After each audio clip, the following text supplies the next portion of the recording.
Estimados amigos y hermanos, una vez más les pido que estemos orando mientras escuchamos las palabras de este sermón.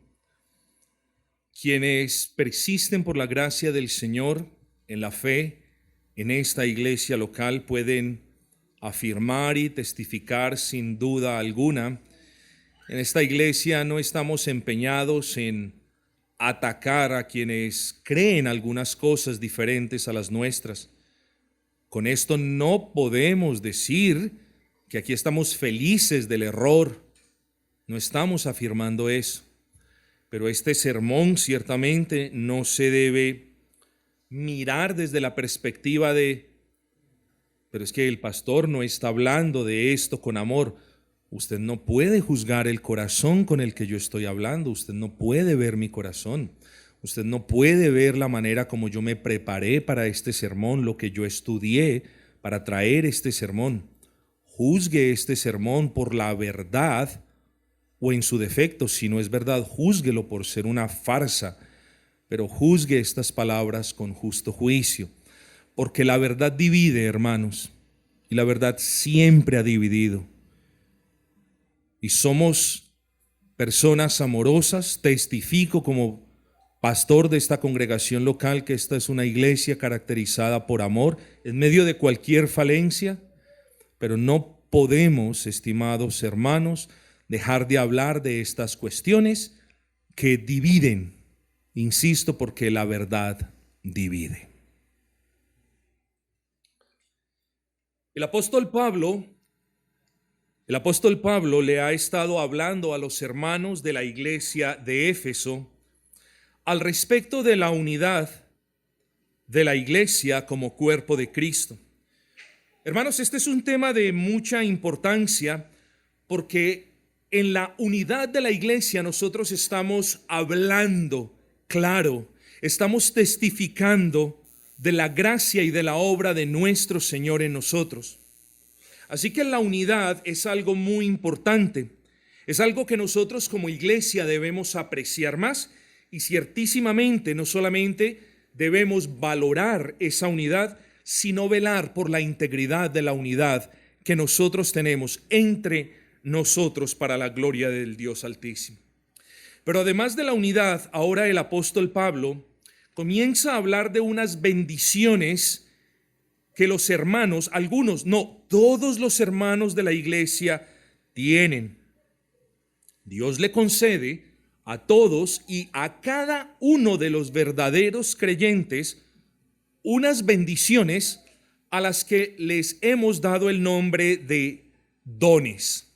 Y la semana pasada nos hicimos la pregunta, ¿qué es lo que estamos haciendo como creyentes con esos dones? Esa fue la pregunta. Al menos eso espero que en todos nosotros haya quedado en claro eso. ¿Qué es lo que está haciendo usted con los dones que Dios le ha dado para que usted lo glorifique a Él? No, pastor, yo tengo el don de enseñanza y estoy aquí de manera privada con los niños del barrio. Eso no está mal, eso está bien. Pero los dones que Dios le da a los creyentes en la iglesia son principalmente para ser ejercidos en el contexto de la iglesia, porque ese es el contexto en el que nos habla el apóstol Pablo. Así que mis amados hermanos, que hagamos cosas buenas afuera, bien por eso. Pero las cosas buenas las debemos comenzar a hacer aquí, en el contexto de la iglesia local. Espero que cada uno de nosotros haya tomado como reflexión que debemos ser más conscientes de esas bendiciones, de esos dones que el Señor nos ha dado. Y los debemos poner, queridos hermanos, al servicio de la causa del Señor. Que esos dones son para el avance del reino de nuestro buen Rey. Y que, esto le va a parecer extraño y de eso vamos a hablar la próxima oportunidad. Y que los dones que Dios le ha dado a usted, no importa si usted es hombre o mujer, son dones para la edificación de la iglesia. ¿Sabe qué es lo que le quiero decir? Que en la edificación de la iglesia no solo participamos los pastores exclusivamente, sino todos los creyentes. Así que yo vuelvo y le hago la pregunta, ¿qué está haciendo usted para edificación de la iglesia? Espero responderla la próxima semana. Pero no nos quedamos simplemente en hablar de esos dones, sino que también los exhorté a que pusieran su mirada en la persona de Cristo, que es el dador de esos dones, es el Señor Jesucristo. Y es el Señor Jesucristo, el que, como dice el texto, constituyó a unos apóstoles, a otros profetas, a otros evangelistas, a otros pastores y maestros. ¿Para qué? A fin de perfeccionar a los santos para la obra del ministerio, para la edificación del cuerpo de Cristo. Noten ustedes, es la cabeza, que es Cristo, quien nos da a nosotros las partes o los miembros del cuerpo de Cristo, los dones, para que todos juntos edifiquemos el cuerpo de Cristo. Así que es cierto, el pastor tiene una gran responsabilidad, pero aquí también algo es muy cierto. Cada uno de nosotros o puede, con sus truanerías y necedades, destruir la iglesia, con sus chismes tarjar la iglesia, o con sus dones ayudar a edificar la iglesia. ¿Qué es lo que va a hacer usted? Hoy hablaremos, porque recuerden que estamos exponiendo la palabra de una manera expositiva, valga la redundancia, y casi diría yo literalmente consecutiva. Hoy hablaremos, queridos amigos y hermanos, de dos oficios. ¿Qué es un oficio? Es una labor, es un trabajo, para que usted lo entienda de esa manera. Hoy hablaremos de dos oficios extraordinarios que Cristo instituyó en la etapa fundacional de la iglesia. Ojo con esto, entendiendo que una cosa es la fundamentación de la iglesia. Fundamentación se define como la acción o el efecto de poner cimientos. Eso es fundamentación. La fundamentación es la acción o el efecto de poner unos cimientos, de excavar y de poner unos cimientos. Así que una cosa es la fundamentación de la iglesia y otra cosa es la edificación de la iglesia. Hoy vamos a hablar de dos oficios claves, indispensables en la etapa de fundamentación de la iglesia, por lo que nuestro título será el oficio de los apóstoles y profetas en la fundación de la iglesia. Ese es nuestro título. El oficio, la labor de los apóstoles y profetas en la fundamentación de la iglesia. Vamos al versículo 11. Y él mismo está hablando de nuestro Señor Jesucristo, y él mismo constituyó a unos apóstoles, a otros profetas. Vamos a dejarlo hasta ahí. Vamos a exponer hoy solamente la primera parte del versículo 11. Y Cristo mismo constituyó apóstoles y profetas. Cuando hablamos de los oficios extraordinarios establecidos por el Señor Jesucristo para su iglesia, de inmediato pensamos en los oficios, o tenemos que pensar en los oficios apostólicos y proféticos. Así que lo que hoy vemos, el ministerio apóstol profético, eso sí existió. Existió un ministerio apostólico y profético, pero noten el verbo que uso en el pasado, sí existió. Entonces pensamos en los oficios apostólicos y proféticos cuando hablamos de oficios extraordinarios. ¿Qué es algo extraordinario? Es algo que no se constituye como la norma, sino que es más bien la excepción, algo extraordinario, como cuando a usted le dicen, algo extraordinario ha pasado. Si algo es llamado extraordinario es porque no pasa todos los días, ¿no es así? Bueno, de la misma manera los oficios extraordinarios no pasaron todos los días. Estos eran oficios o trabajos o labores de índole temporal y por eso recibieron el nombre de oficios extraordinarios. Solo fueron establecidos por nuestro Señor Jesucristo por un tiempo. Ahora, la pregunta que usted se hace es, ¿por qué el Señor Jesucristo habría de establecer algo por un tiempo? Bueno, primero porque Él es Dios. Segundo porque Él es el Señor y Rey de la iglesia. Pero tercero, que es la respuesta que usted busca, porque habían ciertas labores que cumplir en la etapa fundacional de la iglesia que no habrían de ser necesarias en la etapa de edificación de la iglesia. Entienda esto, porque si no entiende esto no va a entender el resto. ¿Dichos oficios extraordinarios necesitaban hombres extraordinarios? No. Estos oficios extraordinarios fueron ejecutados por hombres comunes y corrientes. De hecho, por hombres que fueron en muchos casos lo más bajo de la sociedad, lo despreciado de la sociedad. Así que estos oficios extraordinarios, a Dios le plació utilizar a hombres ordinarios a quienes les dio, eso sí, dones extraordinarios. Ojo con eso.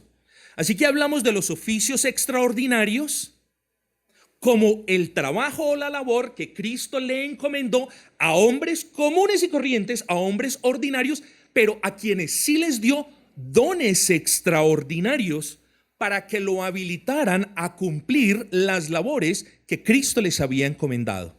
Noten todo esto, hermanos. Vuelvo y les digo. ¿Y cuáles fueron esas labores que Dios les había encomendado? Bueno, la labor de la profecía y ese servicio del apostolado que fue único porque habrían de establecer verdades normativas para la iglesia. Aquí estamos hablando de esas verdades que usted y yo abrazamos, que usted y yo creemos y que son el fundamento, el cimiento de nosotros como iglesia y de toda la iglesia de Cristo. Ojo con esto. Porque toda la iglesia de Cristo reposa sobre unos fundamentos. Y esos fundamentos, como usted lo leyó y como usted sé que lo sabe, fueron los fundamentos doctrinales que Dios puso por medio de los apóstoles y profetas. De eso nos habla la Escritura. ¿No es así que ya lo estudiamos? Amén. Ahora bien, hermanos, eso lo tenemos ya claro. Me voy a demorar un poco porque este tema lo he tocado muchas veces en los estudios bíblicos, pero pocas veces, yo diría nunca, en un culto de adoración. Y como algunos de ustedes no vienen a los estudios bíblicos, entonces es un tema que yo sé que algunos de ustedes no comprenden bien. Entonces los que lo comprenden bien, tengan paciencia y todos nos vamos edificando en esta palabra. Ahora bien, si la labor, hermanos, era la de establecer esas verdades normativas vinculantes para la iglesia, yo quiero hacerle la pregunta: ¿había necesidad de que esas verdades se limitaran? Es decir, ¿había necesidad de que llegase un momento donde el Señor dijese: hasta ahí quiero revelármele al pueblo? Claro que había necesidad. Yo quiero que usted piense en la posibilidad de que Dios no hubiese limitado esa revelación. ¿Dónde estaríamos hoy nosotros? Estaríamos preguntando, pero ¿qué iglesia tiene la razón? Pero en esta iglesia hay un apóstol, pero en esta iglesia hay un profeta, y este profeta dice una cosa, pero la iglesia, aquella otra, está diciendo una cosa contraria. Como lo estamos hoy, nos estamos enloqueciendo. Bueno, nosotros no, pero muchos otros sí. ¿Y por qué?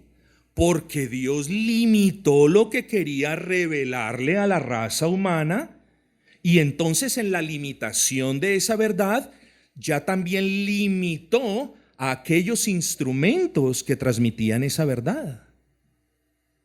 Miren la sabiduría del Señor, hermanos. Usted no se puede quedar toda la vida excavando y echándoles cemento a los cimientos, y toda la vida, si usted toda la vida se queda excavando y echándole cemento a los cimientos, pues no va a tener dónde vivir porque no va a poder edificar. Así que la etapa de cimentación, de fundamentación, era una etapa temporal. Ya las verdades quedaron reveladas. Esas verdades son suficientes, hermanos. Y nosotros debemos tener esto en cuenta. Es decir, la iglesia no podía funcionar con nuevas doctrinas y nuevas prácticas reveladas todos los días. A eso quiero hacer referencia. Nosotros tenemos que tener un estándar, tenemos que tener un manual. Imagínense que a usted le vendan un aparato de televisión diciéndole, bueno, cada mes le vamos a mandar las nuevas actualizaciones del televisor, lo que significa de que usted nunca va a poder comprender su televisor. Pero hoy tenemos la Escritura, mis amados hermanos. Y esa Escritura es el conjunto de doctrinas. Bueno, esa Escritura es la revelación del Altísimo, pero también podemos referirnos a ellas como ese conjunto de doctrinas y de prácticas. Y Dios utilizó a los apóstoles y a algunos profetas para que ese conjunto fuese terminado. De nuevo, porque si el conjunto de doctrinas y de prácticas no es terminado, queda la incertidumbre de cómo podemos juzgar si una doctrina es correcta o no. ¿Sí me entienden el punto? Si el conjunto no es cerrado, si el conjunto no es terminado, entonces nunca nadie va a poder tener la potestad de decir eso es verdad o eso es mentira. ¿Por qué? Porque siempre está la incertidumbre. No, pero es que lo que yo hago puede que esté en una de las cosas que Dios aún no ha revelado. Miren las implicaciones de este asunto. Son cosas serias, hermanos. Y yo lo único que quiero hacer es que usted le dé gracias al Altísimo por la palabra que tiene, por la Biblia que tiene en sus brazos. Porque es la revelación del omnipotente Señor, infalible e inerrante. Nosotros podemos referirnos a ellas con la plena certeza y la absoluta convicción de que Dios no es hombre para que nos esté mintiendo, de que Dios todo lo que tenía que decir ya nos lo dijo. Y damos gracias por los apóstoles y los profetas, pero no por los modernos, no por los de la séptima, ni los de la octava, ni los de cualquier otra dirección, sino por los de la Escritura, mis amados hermanos. Entonces, ¿qué pasó cuando ese conjunto de doctrinas y de prácticas quedó como fundamento, como cimiento de la iglesia? Bueno, pues ya no hubo necesidad de que estos oficios apostólicos y proféticos se perpetuaran en las iglesias. Estuvieron en vigencia solo durante la etapa en la que la iglesia estaba siendo fundamentada. No podemos olvidarnos de eso, hermanos. No podemos olvidarnos de eso. Ahora bien, quienes de ustedes fueron a la conferencia del movimiento carismático, creo que hacen memoria de algo que dijo el pastor David Corona. Y quienes no hayan tenido la bendición de asistir, ahí están en el internet gratis. El pastor David Corona dijo algo muy serio y muy sabio. Los fundamentos se echan una y solo una vez.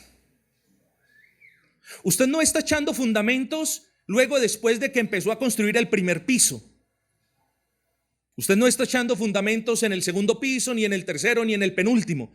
Los echa una vez y los echa para siempre. Si los fundamentos no quedaron bien empotrados, entonces el edificio se cae. Si los fundamentos fueron sólidos, el edificio entonces es edificado, valga la redundancia. Eso ya pasó.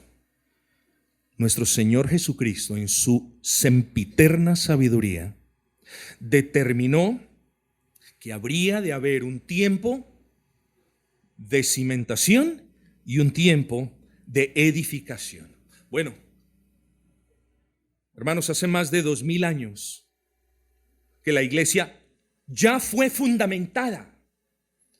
Nosotros somos una iglesia cristiana local, parte de la iglesia universal, pero debemos tener la convicción de que la iglesia ya fue fundamentada.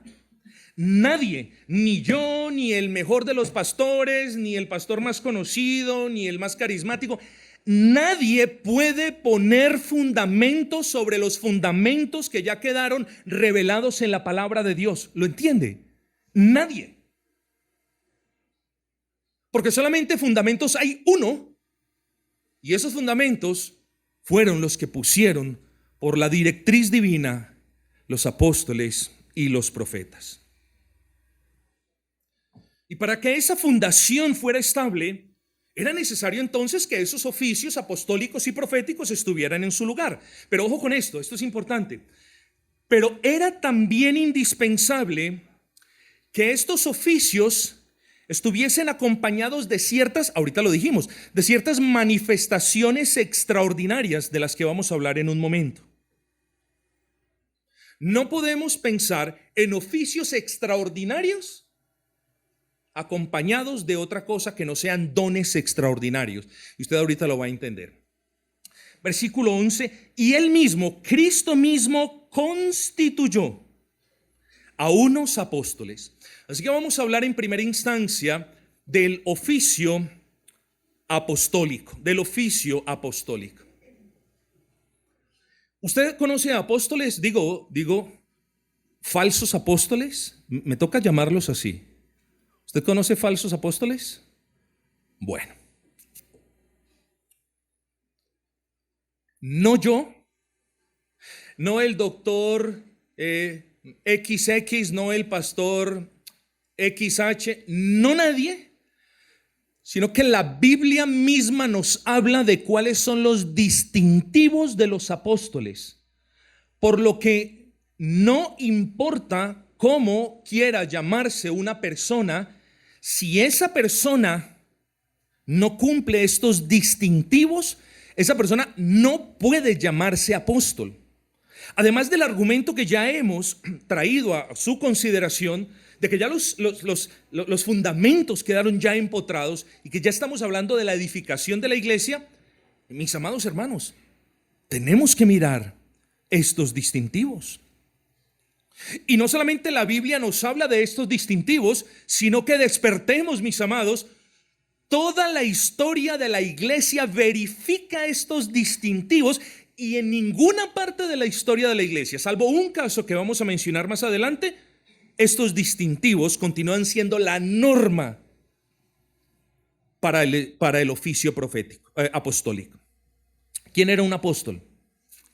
Primero, un apóstol fue un hombre. Comienzo diciendo eso. No hubo apóstoles mujeres. Comienzo pues diciendo eso.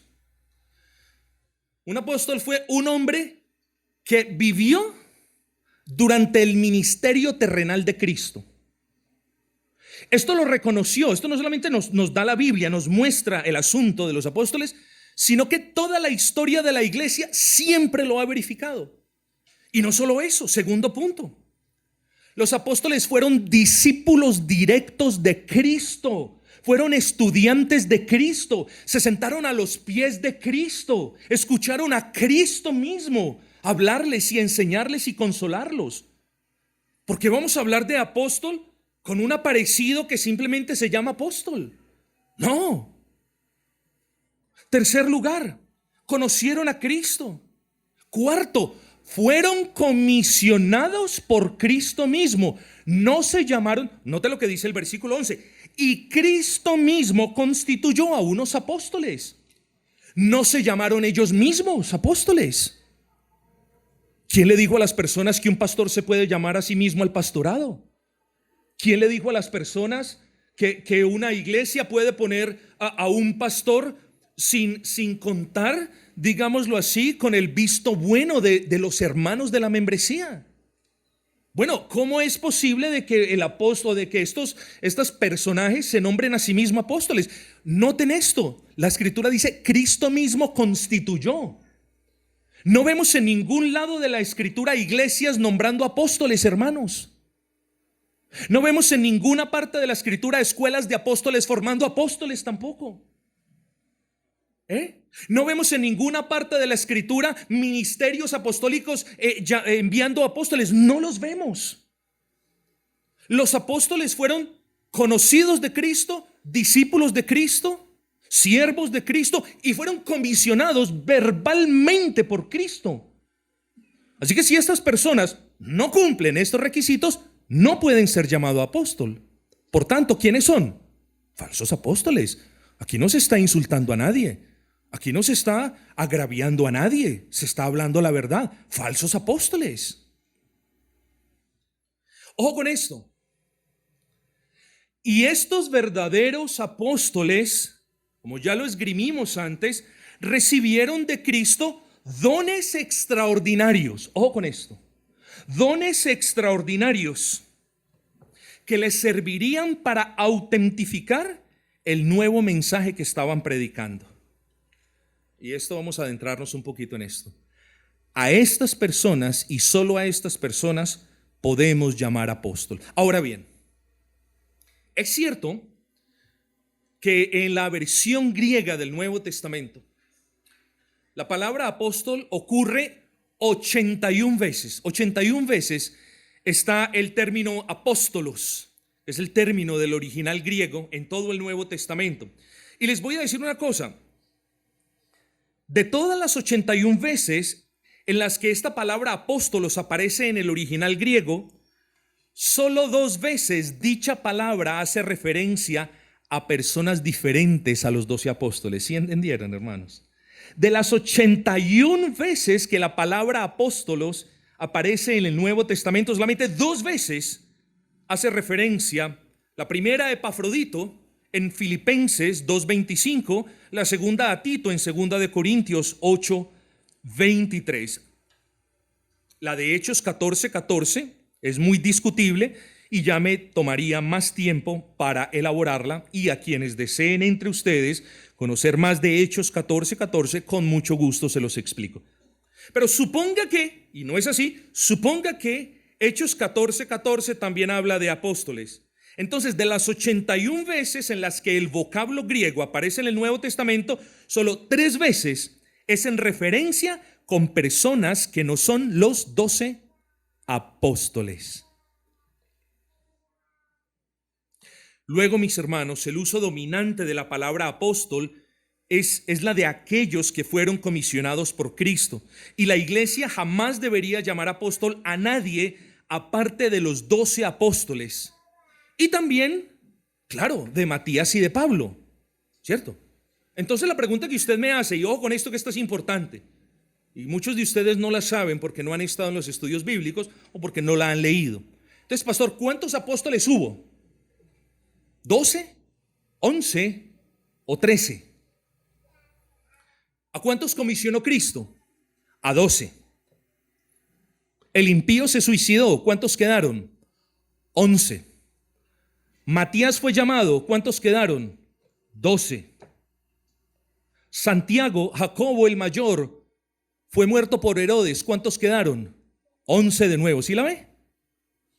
Y Pablo fue llamado. ¿Cuántos volvieron a ser? 12. Nunca fueron más de 12. Nunca. Cuando Pablo fue llamado, que él dice, como al último, como un abortivo, nunca más existió en la historia de la iglesia un apóstol más. Nunca más. Es más, cuando nosotros leamos este texto y cuando nosotros comprendemos que fue Cristo mismo quien instituyó a algunos apóstoles, nosotros nos tenemos que hacer la pregunta, bueno, pero ¿será que si yo escudriño la palabra voy a encontrar que hubo más apóstoles? No hay indicios en la Biblia de que después de Pablo hubo otro apóstol. No lo hay. Punto número 1. Punto número 2, que no es igual que decir no hay indicios en la Biblia, porque la Biblia es la norma suprema, la corte suprema de apelación, es la norma suprema de vida para nosotros. Pero la historia de la iglesia tampoco nunca habla de sucesión apostólica, mis amados hermanos, salvo el caso de la falsa iglesia católico-romana. Nunca hubo sucesión apostólica. En la escritura no está, en la historia de la iglesia no está. Pero entonces usted se pregunta, seguramente Dios nos dejó en alguna parte como instrucciones, de la misma manera como el Señor dio instrucciones para que en las iglesias hubiese pluralidad de ancianos y de diáconos, así también la tuvo que haber dejado para los apóstoles. ¿Las dejó o no? No hay en la escritura nada para que la iglesia mire cómo elige o no, o designa o no a un apóstol. Por lo tanto, si Dios no reveló eso, si eso hubiese sido tan importante, como dicen los falsos apóstoles de la actualidad, si eso hubiese sido tan importante, ¿por qué Dios no reveló en su palabra la manera como los apóstoles debían ser nominados, llamados, escudriñados o lo demás? Sencillo, la balanza se inclina de manera indefectible hacia el lado de que los apóstoles fueron 12 y ya cesaron con sus muertes. No hubo sucesión apostólica. Así que, queridos hermanos, lo decimos con amor, pero lo decimos de manera inequívoca. Salvo cuando llegamos a la falsa historia, a la historia de la falsa iglesia católico romana, salvo cuando llegamos ahí, las personas comienzan a hablar de sucesión apostólica. Pero mis amados hermanos, es tan falsa y hereje la sucesión apostólica de los católicos romanos como lo es la de los carismáticos. Tan falsa y hereje es la una como la otra. Pero hay más cosas que tenemos que decir, porque este asunto lo finiquitamos hoy o no nos vamos para la casa. Eso tiene que quedar en claro hoy, mis amados hermanos. Recuerden que hablamos que el oficio apostólico era un oficio extraordinario, ejecutado por personas ordinarias, pero habilitados por Dios, con dones extraordinarios. Bueno, el oficio apostólico tenía que ser acompañado de la potestad para hacer señales y prodigios y milagros. Ojo, no las baratijas de los jueves de milagros, no las farsas de los lunes de sanidades. Ojo que no estamos diciendo que Dios no sane, Dios sana, pero no por medio de impostores, mis amados.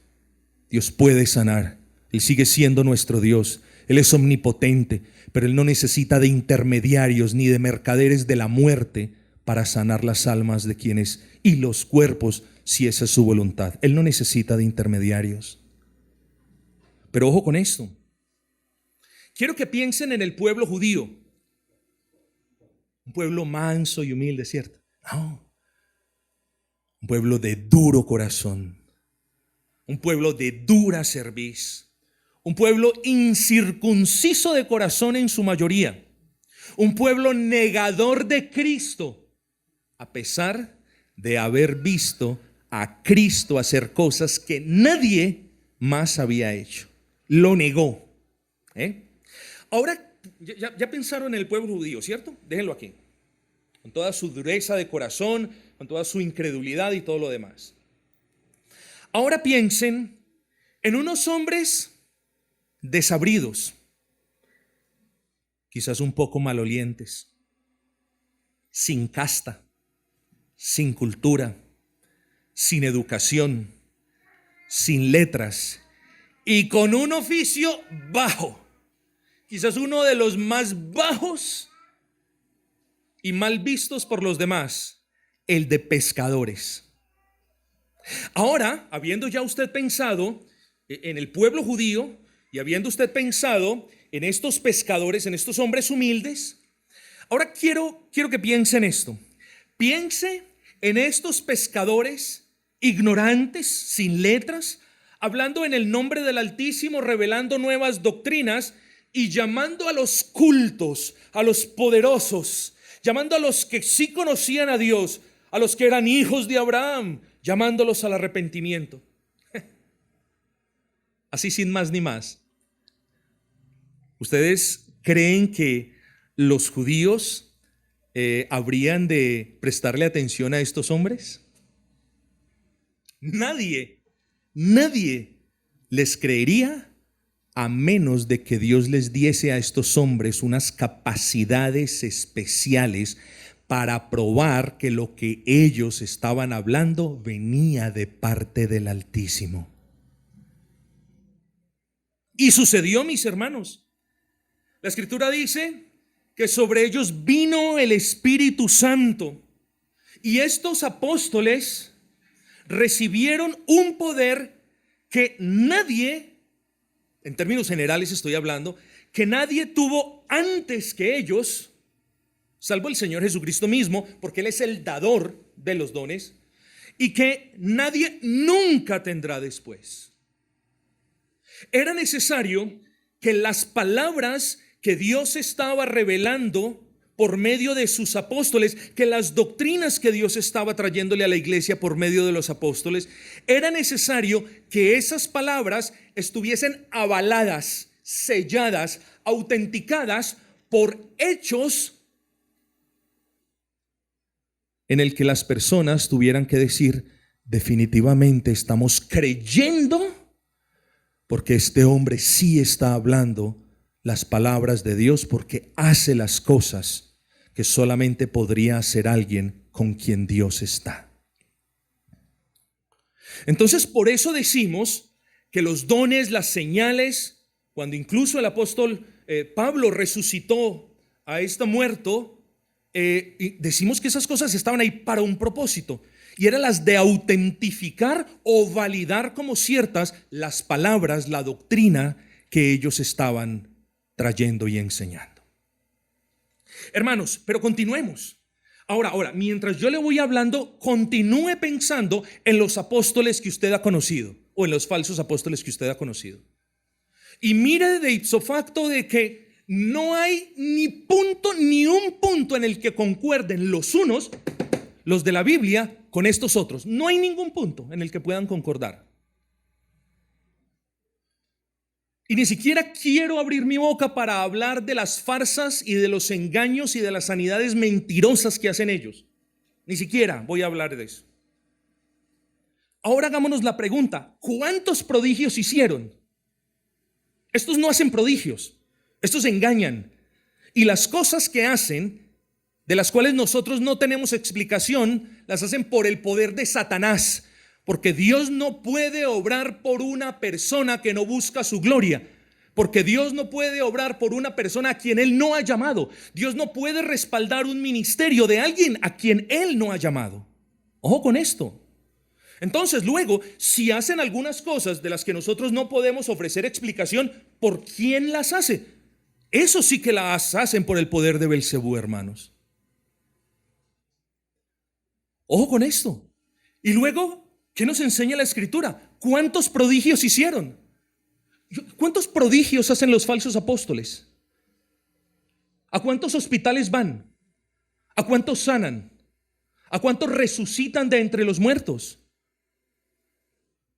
Ellos no hacen nada, mis amados. Y luego venimos a la Escritura y nos hacemos la pregunta: ¿cuántos prodigios hicieron? Hermanos, los apóstoles bíblicos no hicieron algunas señales, no hicieron algunas maravillas. Eran personas conocidas por su conducta santa delante de Dios, pero eran personas conocidas, como nos dice Hechos capítulo 2 versículo 43, porque por ellos vino gran temor sobre el pueblo. ¿Por qué? Porque hacían muchas maravillas y señales. Eso es lo que nos dice Hechos 2:43. Muchas maravillas y señales eran hechos por los apóstoles. No una ni dos, no los jueves a las 8 de la noche. Muchas, hermanos. Y por eso el pueblo temía. Hoy el verdadero pueblo del Señor se lamenta por la farsa que los impostores venden como obra de Dios. Y nosotros no podemos hacer otra cosa sino decir: Señor, repréndelos, y si es tu voluntad, tráelos al arrepentimiento.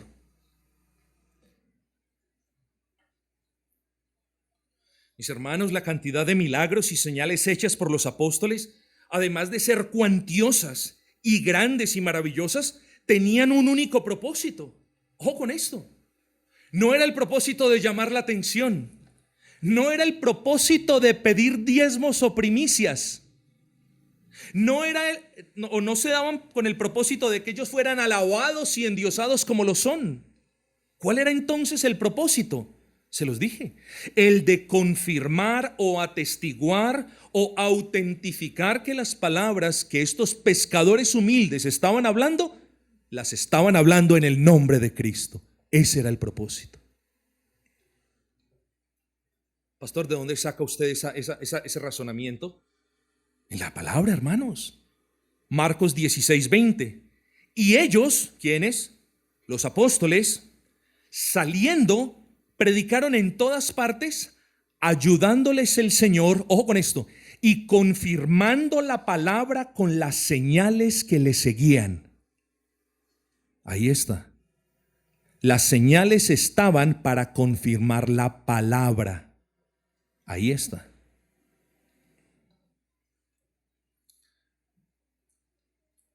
Pero luego tenemos el otro oficio extraordinario. Versículo 11, y Cristo mismo constituyó a unos apóstoles, a otros profetas. Los profetas, contrario a lo que muchas personas creen, no siempre fueron aquellos que tenían la capacidad de ver el futuro que Dios les mostraba. Principalmente los profetas fueron aquellas personas a quienes Dios les había concedido la capacidad de comprender su palabra y de hablar esa palabra en su nombre. Así que, mis queridos hermanos, profecía, más que predecir eventos futuros, históricamente ha tenido la connotación de proclamar la revelación divina. Yo no soy un profeta, pero en cierta manera lo que les estoy haciendo, lo que estoy haciendo en este momento es les estoy profetizando. No en el sentido de decirles cosas futuras que Dios no me ha revelado, sino en el sentido de proclamar la revelación divina. En ese sentido, históricamente, a los pastores se les ha dado también el nombre en ocasiones de profetas. Repito, no porque adivine el futuro, sino porque explica la revelación. De hecho, hay un libro muy hermoso escrito por un puritano que dice cómo profetizar. Y cómo profetizar no es que exista una escuela de profetas donde usted vaya a aprender estas cosas, sino cómo predicar la palabra de Dios. En los tiempos, hermanos, en los que no existía la Biblia, había necesidad de profetas, de apóstoles y de profetas. Era necesario que aquella información, advertencia o corrección que Dios tenía para la iglesia fuera comunicada a la iglesia. Nosotros no estamos diciendo que no. La Biblia nos lo enseña, nosotros lo entendemos y damos gracias al Señor por estas cosas. Claro, cuando no había Biblia o cuando la Biblia no la tenían completa, era necesario que existiese un receptor que escuchara la voz de Dios, que comprendiera la voz de Dios y que le transmitiera al pueblo, que les enseñara la voz del Señor. La profecía era una profecía para la iglesia, no era la profecía individual a la que muchos están acostumbrados, donde pasa un mentiroso puesto por puesto diciéndole esto es lo que Dios dice para ti. Esa no es profecía.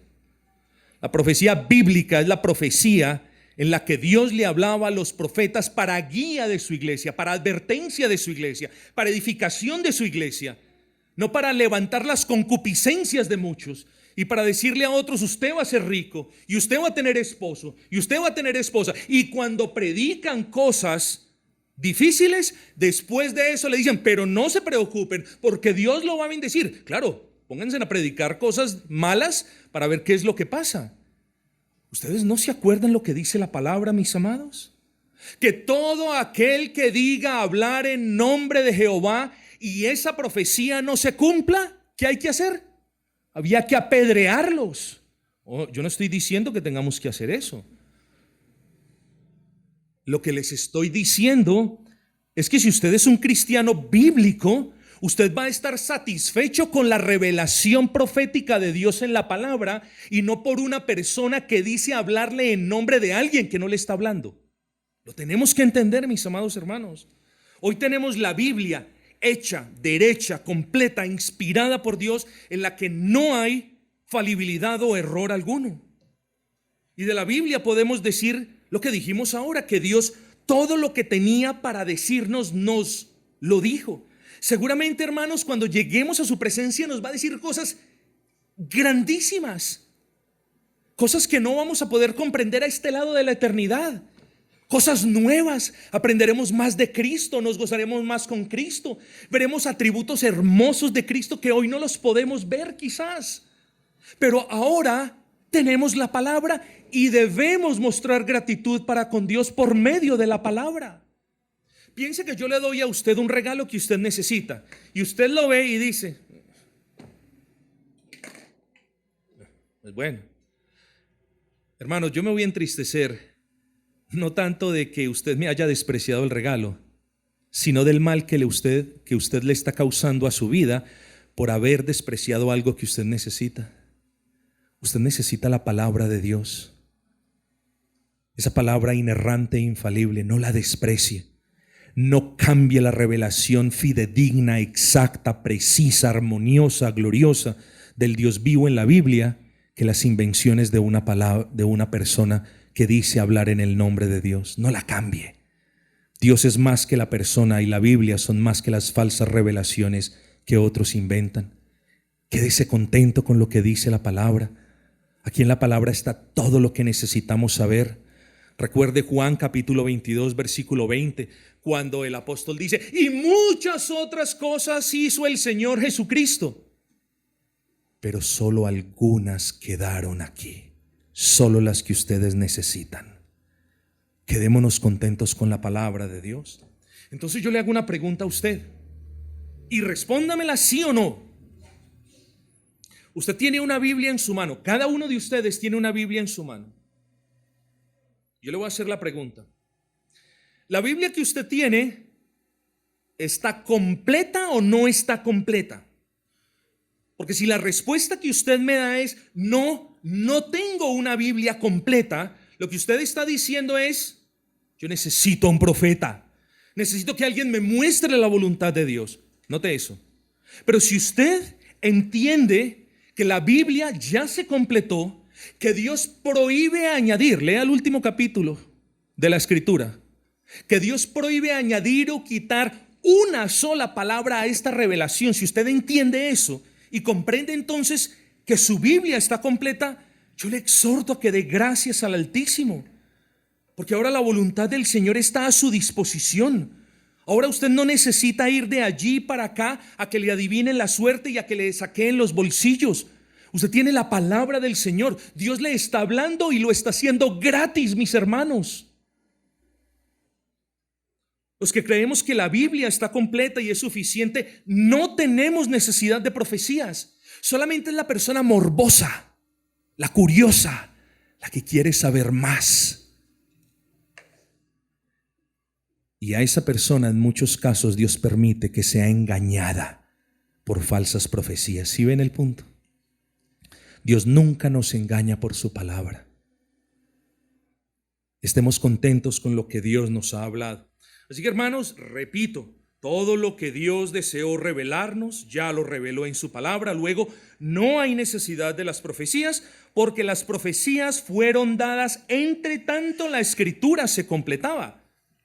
Ahora bien, cuando usted examina la historia de la iglesia, ya me voy moviendo hacia el final, usted ve que sí hubo profetas en los primeros siglos de la iglesia, y hablo que no pasaron del segundo siglo de la iglesia. Para el segundo siglo no habían reportes de verdaderos profetas en la iglesia. Estoy hablando en términos súper generales. Y usted aquí puede ver, esos oficios también cesaron a medida que la palabra del Señor estaba siendo revelada. Estos profetas eran como guías del pueblo, advertían al pueblo en nombre del Señor. Recuerden lo que leímos ahora de Jeremías. Estos profetas eran los que guiaban al pueblo, los que amonestaban al pueblo, los que lo aconsejaban. Ahora, ¿quién lo hace? Todos lo hacemos, entre todos, pero ahora lo hace principalmente el pastor, hermanos. Así que a medida que los pastores fueron instituidos en las iglesias locales, y miren lo que está haciendo, a medida que los pastores fueron instituidos en las iglesias locales, ya los profetas o el oficio profético fue menguando y se fue disolviendo. Esto solamente sucede en la sabiduría del Señor, hermanos. Y cuando Dios quiso darle fin a esos mensajes que comunicaba por medio de los profetas, hermanos, ¿para qué habría de permitir entonces Dios que el oficio profético continuara? Ya no había necesidad. Se completó el canon, o si usted lo quiere ver de esta manera, a medida que se terminaron de echar los cimientos de la iglesia, el oficio profético se desvanecía. Hermanos, termino diciendo, voy a leer el versículo 11, y Cristo mismo constituyó a unos profetas, a unos apóstoles, a otros profetas. Esos oficios fueron un regalo de Dios para la iglesia y nosotros lo reconocemos. Incluso lo son para nosotros en la actualidad, porque podemos decir que gracias a la labor de ellos, estamos nosotros fundamentados sobre un fundamento firme y estable. Pero ahora no hay apóstoles ni profetas en la iglesia de Cristo.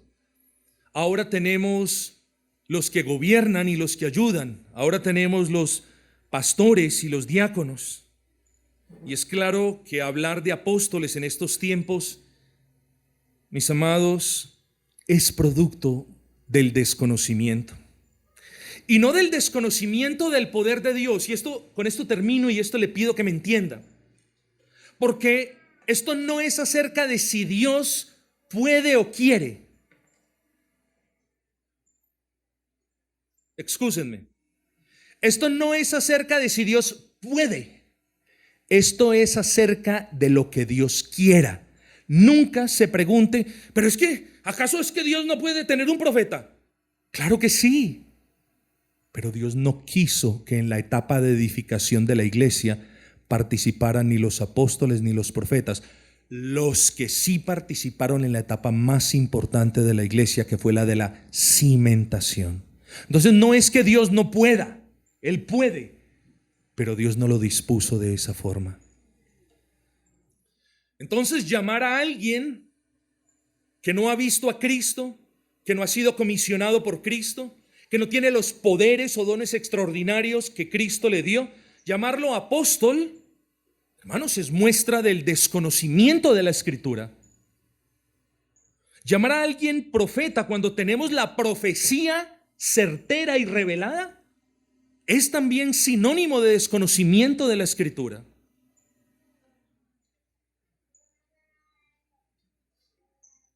Tengamos misericordia de estas personas, pero seamos cuidadosos. Que poco nos importe los bolsillos llenos de estas personas. ¿Saben por qué nos debe importar eso poco? Aunque nos moleste grandemente. Nos debe importar poco por el mal que le están haciendo a almas. Nos ofende que bajo la mentira de ser apóstoles y profetas les estén quitando el dinero a los incautos. Eso nos ofende, nos indigna, pero más nos debería indignar que ellos sean elementos e instrumentos de Satanás para llevar a muchas almas al infierno. Eso nos debería preocupar más. Demos gracias al Señor por Cristo. Demos gracias al Señor por los dones que Él le ha dado a la iglesia, a los hermanos.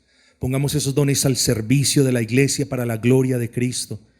Y demos gracias al Padre por su bendita palabra, siempre infalible, siempre inerrante, siempre suficiente. Bendito sea el nombre de nuestro buen y gran Señor.